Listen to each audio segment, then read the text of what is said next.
Welcome to the wonderful world of water gardening. It's time to dig in and get started on building your new MicroPond. Follow these 20 steps and you'll be enjoying your new backyard paradise in no time.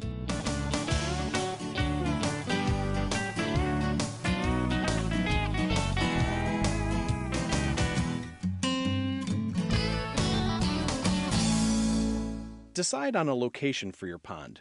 It should ideally be placed near the home or patio where you will get the most enjoyment out of its sights and sounds. Lay out a garden hose in a naturally curving shape to define the pond's edge. When you have finalized the shape of your pond, use a can of marking paint to outline the perimeter. This will be your guide when you start digging.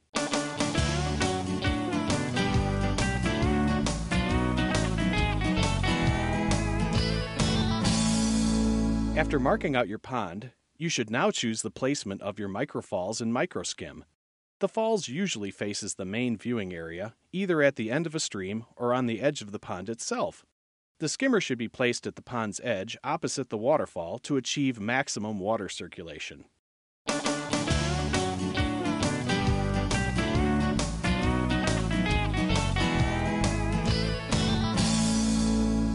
By laying out the plumbing before you dig, you save yourself the trouble of having to dig up the berm to trench the pipe later.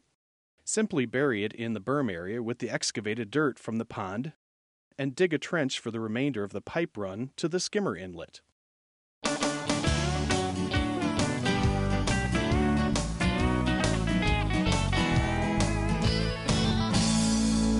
To attach the plumbing to the microfalls, you will need to install the bulkhead fitting and the male pipe thread adapter. Insert the bulkhead through the inlet in the back of the filter. Be sure the rubber gasket is on the inside to ensure a watertight seal. Use a pair of channel locks to tighten the seal. 1 or 2 turns past hand tight should be sufficient. Place a bead of silicone around the threads of the barbed hose adapter to ensure a leak-proof connection. Thread the fitting into the bulkhead and give it a few turns to secure it. Again, be sure not to over-tighten. Set the microfalls and dig it in. The microfalls needs to be on level ground, so mark out the area where it will sit. Be sure to tamp the area thoroughly to avoid settling. The unit should be level side to side and pitched slightly forward from front to back. Before you connect the kink-free pipe to the barbed hose adapter, slide the provided clamp over the pipe. Firmly attach the pipe to the barbed fitting and secure the clamp around it.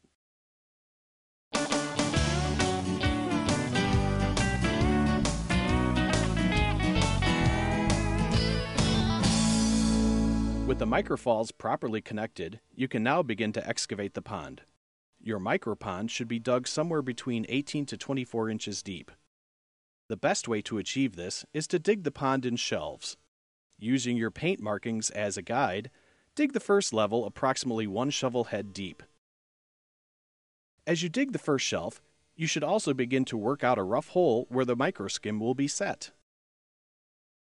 Once the first shelf is excavated, use your marking paint to outline the second. Be creative and avoid mimicking the contour of the first shelf. Repeat the process on the third and final shelf until you've reached your 2-foot maximum depth. Now is the time to hook up the microskim. Place the unit in the rough hole you have prepared for it.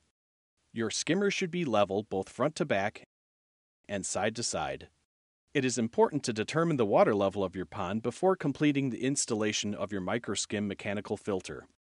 Use a laser level, transit, or a simple string level to assist you with this important step. Your water level should be set so that it comes to about 3/4 of an inch below the top of the faceplate opening.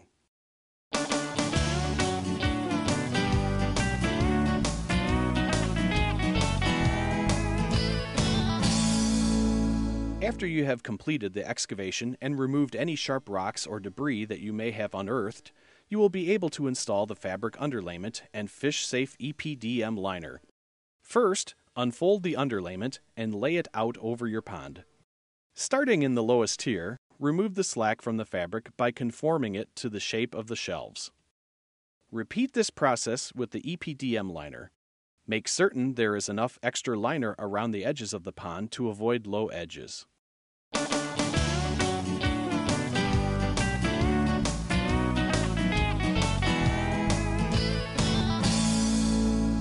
Before installing the faceplate, remove the underlayment that covers the skimmer face, as you will be attaching the liner directly to the skimmer opening.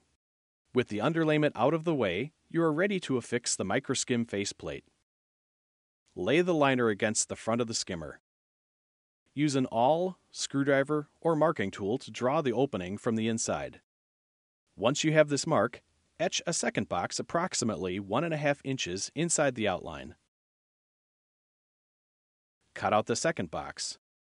This will leave an opening large enough to insert the faceplate with a snug fit. To make certain the faceplate screws line up with the microskim, temporarily install the top 2 corner screws.